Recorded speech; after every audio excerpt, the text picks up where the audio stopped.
Saludos hermanos, bendiciones para todos, que Dios los acompañe en este día sábado. Lo que voy a compartir con ustedes tiene que ver con la sabiduría, pero no como lo hemos estudiado anteriormente. Anteriormente hemos hablado acerca de la sabiduría en el sentido de hablar de Cristo como la sabiduría de Dios, sino que ahora vamos a hablar de la sabiduría que la iglesia tiene que tener, que el pueblo de Dios tiene que tener. O sea, el pueblo fue llamado a ser un pueblo sabio y entendido, y a tener sabiduría, y de hecho hay una condición para poder entender los tiempos finales y las profecías que tiene que ver con la sabiduría, ¿sí? Yo les voy a pedir que tomen nota de algunos versículos, algunos quizá voy a hacer la pausa para que los busquemos y los leamos, pero probablemente si no llegan a leer todo, que puedan anotar. Quiero comentarles algo antes de comenzar. Mi esposa me regaló hace poco este libro de notas. Esta es una agenda, me regaló otro libro también para anotar, y yo soy una persona que nunca anoto nada, pero acá en esta iglesia todo el mundo anota todo el mundo anota las cosas, anota quién tiene la oración, quién da los testimonios, quién hace la presentación, anotan la fecha, o sea que si en algún momento algún historiador se pone a investigar sobre todo esto, va a encontrar un montón de libretas dando testimonio de que tal sábado, a tal hora, tal día, predicó fulano y predicó sobre tal o cual tema, ¿sí? Algo interesante, ¿no? Entonces eso me dejó pensando a mí, y yo decía, ¿por qué toda esta gente anota? Y esto tiene otra razón, otro motivo, no se rían, esto es verdad, esto tiene otro motivo y otra razón que va más allá de dejar un registro para la posteridad. Si bien sirve para eso, tiene otra función importante, tiene la función de fijar en nuestra mente las ideas. Cuando nosotros éramos chicos y nuestra maestra nos hacía anotar y hacer un resumen de tal artículo, o nos hacía hacer oraciones o lo que fuera, y era reiterativo, era con la idea de que se fije en nuestra mente las ideas que nos querían transmitir. Nosotros no anotamos solamente para tener buena caligrafía o para dejar un registro histórico, anotamos para que se nos queden las ideas. Y yo agradezco a Dios porque no fue nunca un hábito mío anotar, pero Dios me ha mostrado que es necesario. Me regalaron las libretas, Victoria me regaló marcadores, mi suegra nos regaló otros separadores, etc. Y cuando empezamos con este trabajo de la escuela sabática, era necesario anotar para designar tareas, anotar las ideas, anotar los resúmenes, anotar esto, aquello. Y hermanos, es necesario que anotemos porque nuestra misión y nuestro trabajo es importante. Tenemos que tomarlo en serio. Tenemos que anotar las ideas que Dios pone en nuestro corazón para compartir con otros. Tenemos que anotar los versículos para recordarlos, para compartir con otros. Tenemos que tomarnos el trabajo porque nosotros estamos en una guerra espiritual. Y no es simplemente un ejemplo, es una guerra literal. Nosotros estamos en una guerra espiritual en este momento. Miles de personas están siendo atacadas en este momento. Anoche, mientras escuchaba el testimonio del hermano Rafael, él estuvo haciendo un live contando su testimonio, de lo que le dijo el médico, de cuál iba a ser su actitud a partir de ahora, etcétera, etcétera. Él estaba contando su testimonio y al mismo tiempo que yo estaba escuchando el testimonio de Rafael, que era un testimonio muy motivador, de paso, después búsquenlo en su perfil de Facebook, un testimonio muy motivador que nos ayuda a seguir adelante, porque él está peleando la buena batalla y compartiendo con otros la palabra de Dios. Al mismo tiempo que Rafael estaba compartiendo ese testimonio, me estaba escribiendo un joven, pidiendo un consejo y pidiendo oración porque él tenía deseos de morirse y quería suicidarse y estaba en depresión. Entonces la guerra que nosotros estamos viviendo no es simplemente contra nuestra salud física, es una guerra por la mente. En esta guerra Satanás no solamente ataca o nuestra economía, o nuestras relaciones, nuestro trabajo, nuestra salud, él ataca nuestra mente, está llevando a la juventud a autodestruirse, ¿sí? Entonces compartí unas palabras con este muchacho, al mismo tiempo que Rafael estaba diciendo que hasta su último aliento él iba a estar compartiendo la palabra del Señor. Había un joven que que no tenía ganas de vivir su juventud y su vida. ¿Cómo puede ser eso? ¿Sí? Entonces pude compartirle algunas palabras, y entre otras cosas de las que yo le decía era que necesitamos tener un propósito en nuestra vida, necesitamos reconocer cuál es el propósito que Dios ha dado en nuestra vida. Que hay un propósito sin duda que hay un propósito, pero la mayoría de las personas en este mundo no saben cuál es, no saben para qué nacieron, para qué están en esta vida. Y una vez que nosotros encontramos el propósito y reconocemos que Dios nos creó con un propósito para servirle a Él de alguna u otra manera, no todos de la misma manera, pero de alguna manera tenemos que servirle. Una vez que entendemos eso, ya sea que corramos en esta batalla y en esta lucha, ya sea que corramos, ya sea que caminemos o que nos arrastremos en el piso, siempre es hacia adelante y hacia arriba, nunca hacia atrás. El que pone la mano en el arado y mira hacia atrás no sirve para este trabajo. Éramos pecadores. Tenemos que entregarlo al Señor, pedir perdón y confiar en su perdón y no mirar hacia atrás. Nos han dañado, ya no podemos mirar hacia atrás. ¿Sí? Hemos tenido enfermedades, problemas, dificultades, no debemos mirar hacia atrás. Aunque nos arrastremos, debemos seguir hacia adelante y mirar hacia adelante.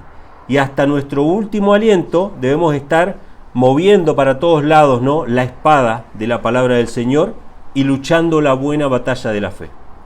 Entonces, hermanos, nuestra tarea, nuestra misión, nuestro propósito es importante.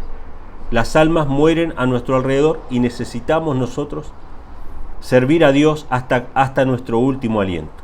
Así que, hermanos, tomen nota de algunos versículos, dos versículos importantes, Apocalipsis 13, 18, ¿sí?, que dice: aquí hay sabiduría, el que tiene entendimiento, cuente el número de la bestia.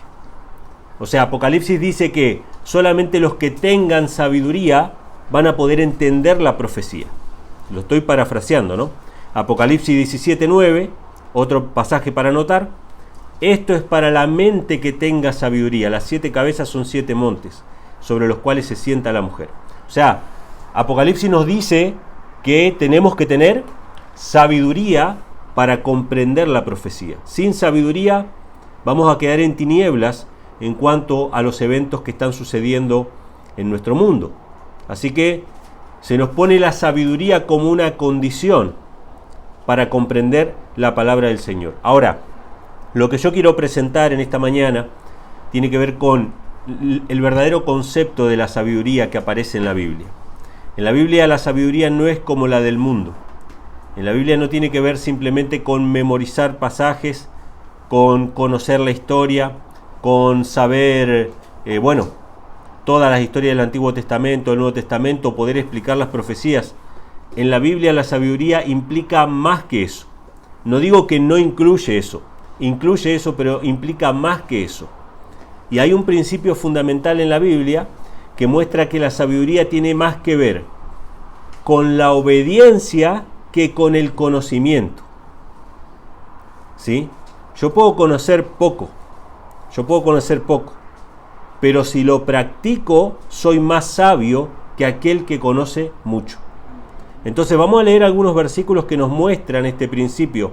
Lucas capítulo 21, versículos 12 al 17, Jesús hablando a sus discípulos acerca de las persecuciones que iban a venir sobre la iglesia, que iban a venir sobre los discípulos primeramente del primer siglo, pero que esto se aplica obviamente a nuestra vida también, a nuestros días. A los días finales van a haber persecuciones para el pueblo de Dios. Y Jesús nos habla acerca de la sabiduría. Una sabiduría que, según las palabras de Cristo, es una sabiduría irresistible. Irresistible. Esto me encanta a mí de la palabra del Señor, ¿no? Si ustedes se fijan, los personajes bíblicos que hablaron con más sabiduría, con más conocimiento, son principios muy sencillos. Son principios muy básicos, pero que destruyen y confrontan toda la sabiduría del mundo.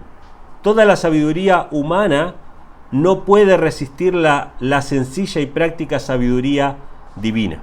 ¿sí?, que tiene que ver con la obediencia. Entonces Lucas 21 del 2 al 17 dice lo siguiente: pero antes de todas estas cosas os echarán mano y os perseguirán y os entregarán a las sinagogas y a las cárceles, y seréis llevados ante reyes y gobernadores por causa de mi nombre, y esto será ocasión para dar testimonio.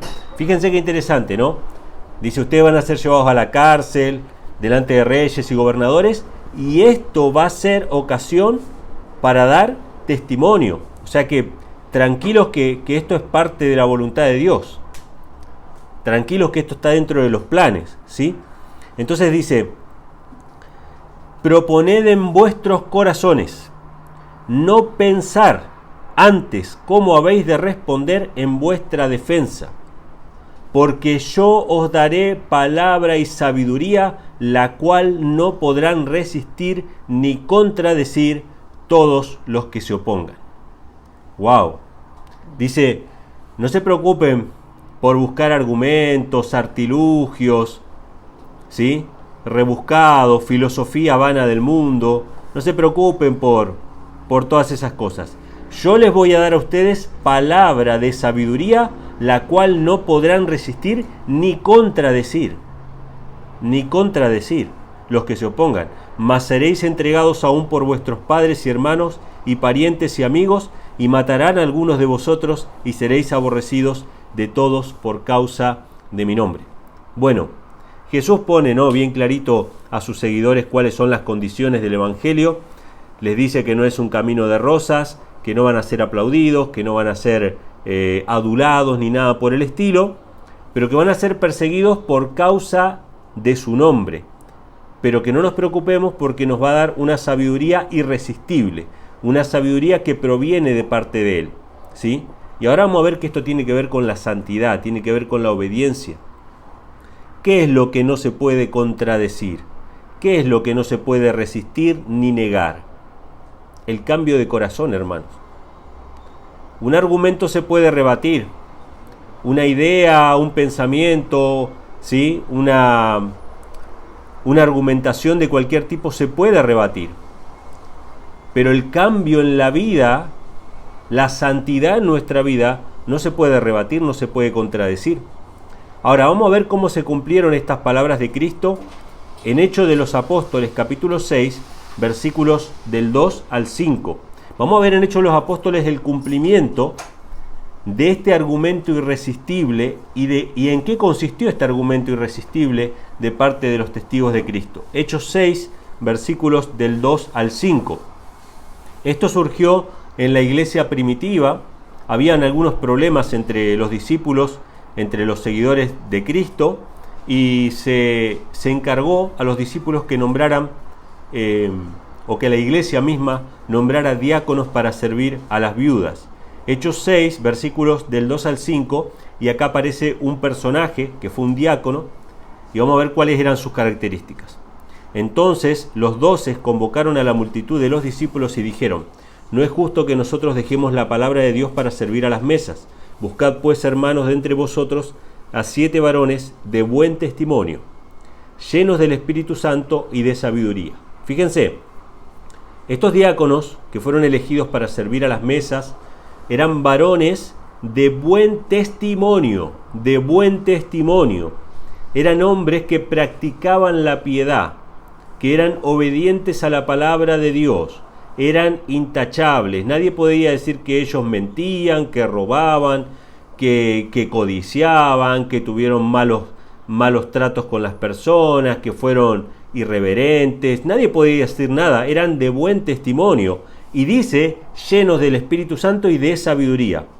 Y dice, a quienes encarguemos este trabajo y nosotros persistiremos en la oración y en el ministerio de la palabra. Agradó la propuesta a toda la multitud y eligieron a Esteban, varón lleno de fe y del Espíritu Santo, a Felipe, a Prócoro, Nicanor. Bueno, ahí se menciona todos los varones, ¿sí?, que iban a servir como diáconos. Tenían que tener buen testimonio y llenos del Espíritu Santo y sabiduría. O sea que acá vemos la relación, ¿no?, entre la obediencia y la sabiduría. ¿Qué es sabiduría según la palabra de Dios? Ser obediente, practicar la palabra de Dios, obedecer. Podemos saber poco, pero ese poco que obedezcamos es más que aquella persona que sabe mucho y no pone en práctica. Ahora, ¿cómo se cumplió esta palabra de Cristo? Hechos 6, versículos del 9 al 11. Esteban empezó a predicar, obviamente con poder, a cumplir su ministerio, y dice la palabra del Señor que él fue encarcelado. Sabemos la historia de Esteban en el capítulo 7, que él fue apedreado, pero Hechos 6, del 9 al 11, dice así: Entonces se levantaron unos de la sinagoga llamada de los libertos y de los de Cirene, de Alejandría, de Sicilia y de Asia, disputando con Esteban, pero no podían resistir a la sabiduría y al espíritu con el que hablaba. Entonces sobornaron a unos para que dijesen que le habían oído hablar palabras blasfemas contra Moisés y contra Dios. Se cumplió literalmente la palabra de Cristo. Yo les voy a dar a ustedes palabras de sabiduría que no podrán resistir. Y las palabras de Esteban no se podían resistir porque él hablaba con autoridad. ¿Cuál era la autoridad? De que él practicaba lo que hablaba. Él vivía, ¿sí?, lo que predicaba. Esa es la sabiduría que no se puede resistir. Esa es la sabiduría que Dios requiere de su pueblo. Que seamos obedientes a lo poco o mucho que sabemos. Si nosotros no practicamos lo que sabemos, ¿por qué Dios nos va a revelar más cosas? Dios no nos va a revelar más nada. Las profecías de Apocalipsis van a estar absolutamente selladas para los corazones que no obedecen lo poco o mucho que han recibido. Esta es la sabiduría que no se puede resistir. Vamos a leer otros pasajes, Proverbios capítulo 2, versículos 6 y 7, que nos hablan acerca del origen de la sabiduría. Bueno, sabemos que Salomón escribió los proverbios, o la mayoría de los proverbios, ¿sí? Y el libro de Eclesiastés, que son libros justamente que hablan acerca de la sabiduría y del conocimiento. Y dice lo siguiente, Proverbios 2, versículos 6 y 7. Porque Jehová da la sabiduría, y de su boca viene el conocimiento y la inteligencia. Él provee de sana sabiduría a los rectos, es escudo a los que caminan rectamente. ¿De dónde viene la sabiduría? De la boca de Jehová, de la palabra de Jehová, de la ley de Jehová, ¿no? Y uno de los textos que a mí más me gusta, que creo que es el texto que disparó este tema, es Deuteronomio capítulo 4, versículos del 5 al 9. Y ustedes van a notar acá que se lo había dicho ya Dios al pueblo de Israel en la antigüedad, que solamente su obediencia, el poner por obra los mandamientos, era lo que iba a convertir al pueblo de Israel en un pueblo sabio y entendido, delante de todas las naciones, para testificar del verdadero Dios. Deuteronomio 4, del 5 al 9, dice lo siguiente: Mirad, yo os he enseñado estatutos y decretos como Jehová mi Dios me mandó, para que hagáis así en medio de la tierra en la cual entráis para tomar posesión de ella. Guardadlos pues y ponedlos por obra, y escuchen esto, porque esta es vuestra sabiduría y vuestra inteligencia ante los ojos de los pueblos. Gloria a Dios, hermanos. No dice apréndanlos, memorícenlos, conózcanlos, dice guárdenlos y pónganlos por obra, porque esta es vuestra sabiduría y vuestra inteligencia ante los ojos de los pueblos. Aquí se requiere sabiduría, y la sabiduría es obediencia a la palabra del Señor. La sabiduría bíblica no es mero conocimiento intelectual, es práctica, es vida práctica de los mandamientos de Dios. Entonces dice, los cuales oirán todos estos estatutos y dirán, ciertamente pueblo sabio y entendido, nación grande es esta, porque ¿qué nación grande hay que tenga dioses tan cercanos a ellos como lo está Jehová, nuestro Dios, en todo cuanto le pedimos? ¿Y qué nación grande hay que tenga estatutos y juicios justos, como es toda esta ley que yo pongo hoy delante de vosotros?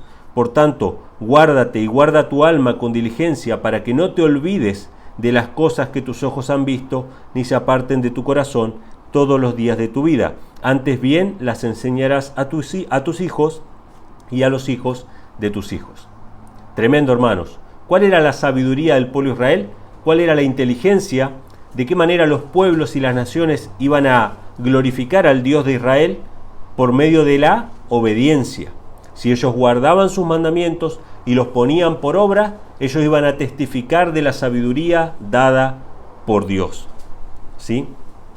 Salmos capítulo 19, versículos 7 y 8, dice así.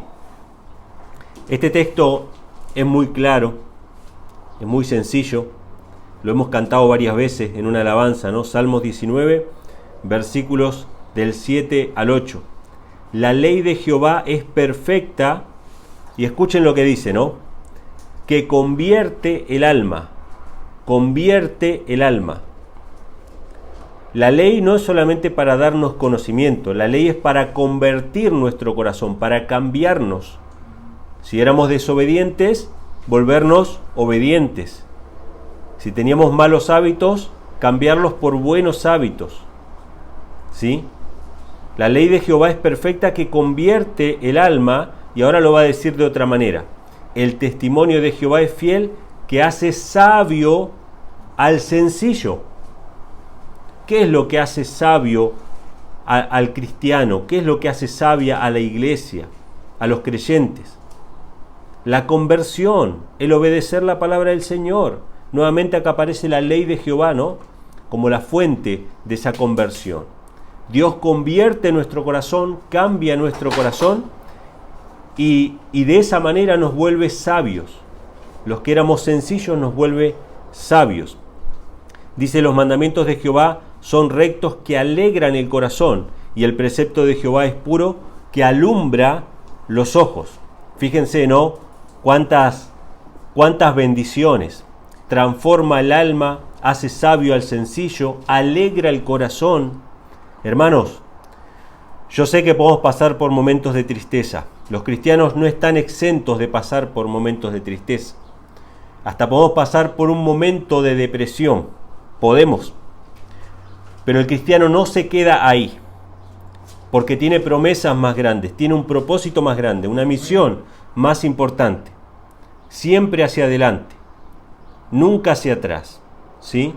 Siempre hacia adelante y hacia arriba, aunque nos estemos arrastrando con nuestros achaques, con nuestras dolencias, ¿sí?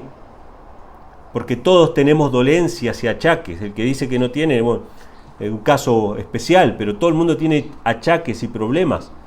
Todo el mundo depende de Dios para abrir sus ojos cada día, ¿sí? Entonces, es la ley de Jehová, es la obediencia a la palabra del Señor lo que nos vuelve sabios. Y fíjense cómo lo va a decir a esto Santiago, capítulo 3, versículos del 13 al 18. Santiago es uno de los apóstoles que habla de la ley de manera más clara y la relación entre la fe y las obras.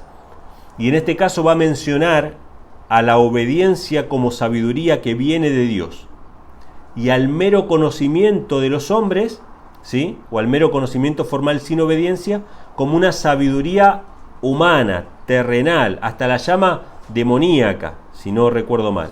Santiago capítulo 3, versículos del 13 al 18, dice así: ¿Quién es sabio y entendido entre vosotros? Fíjense cómo dice: muestre por buena conducta sus obras en sabia mansedumbre.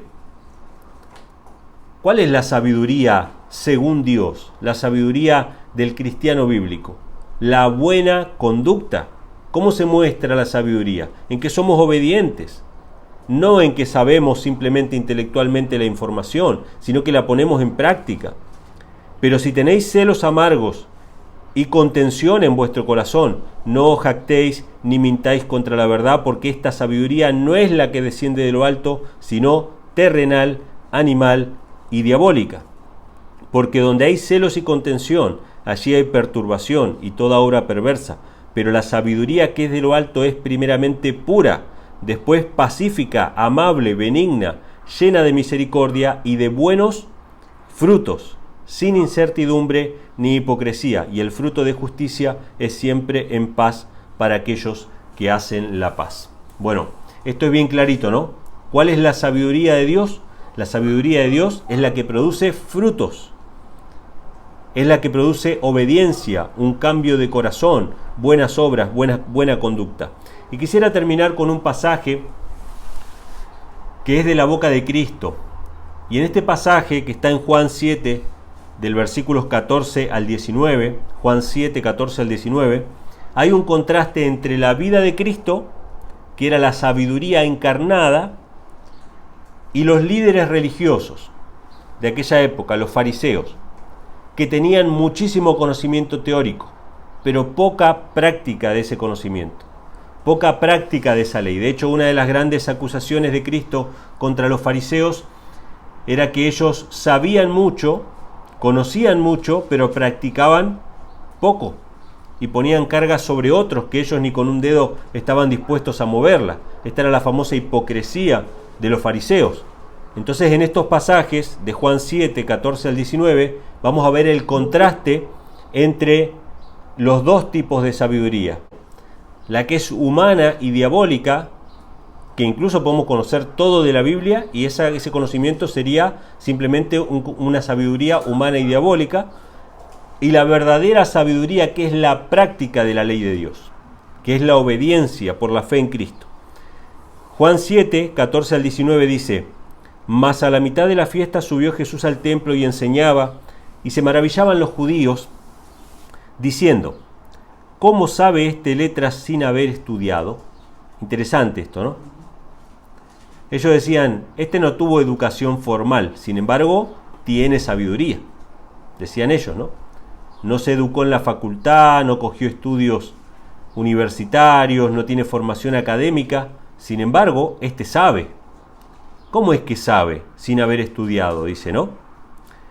Entonces Jesús le respondió y dijo: mi doctrina no es mía, sino de aquel que me envió. Y ahora va a dar un principio Jesús. Un principio que lo tenemos que entender, hermanos, lo tenemos que hacer carne. El que quiera hacer la voluntad de Dios, conocerá si la doctrina es de Dios o si yo hablo por mi propia cuenta. Jesús está estableciendo un principio acá. El que quiera hacer la voluntad de Dios, conocerá, recibirá conocimiento, recibirá sabiduría. ¿Quién es el que va a recibir sabiduría? ¿El que quiere saber o el que quiere hacer? El que quiere hacer. Si usted no quiere hacer la voluntad de Dios, ¿para qué Dios le va a revelar cosas?